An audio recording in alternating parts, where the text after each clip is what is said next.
കേരളത്തിൽ നാളെ ബന്ദ് പ്രഖ്യാപിച്ചു.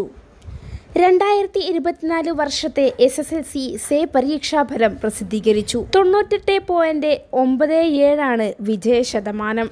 അതേസമയം +1 പ്രവേശനത്തിനുള്ള 3ാം അലോട്ട്മെന്റ് കഴിഞ്ഞപ്പോൾ മലപ്പുറം ജില്ലയിൽ അപേക്ഷ നൽകിയ 32,366 കുട്ടികൾക്ക് സീറ്റ്. മലബാറിലെ സീറ്റ് ക്ഷാമത്തിൽ 3ാം അലോട്ട്മെന്റിന് ശേഷം സ്ഥിതി വിലയിരുത്തി തുടർ നടപടി സ്വീകരിക്കുമെന്നാണ് വിദ്യാഭ്യാസ മന്ത്രി വി ശിവൻകുട്ടി നിയമസഭയിൽ അറിയിച്ചത്.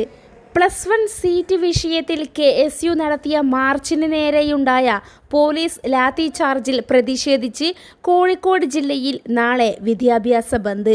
മലബാറിലെ +1 സീറ്റ് പ്രതിസന്ധിയുമായി ബന്ധപ്പെട്ട് KSU ജില്ലാ കമ്മിറ്റിയാണ് കളക്ടറേറ്റിലേക്ക് മാർച്ച് നടത്തിയത്.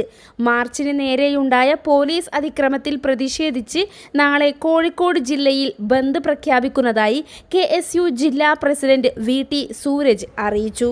കൂടുതൽ വിദ്യാഭ്യാസ വാർത്തകൾക്കും അറിയിപ്പുകൾക്കുമായി ചാനൽ സബ്സ്ക്രൈബ് ചെയ്യുക.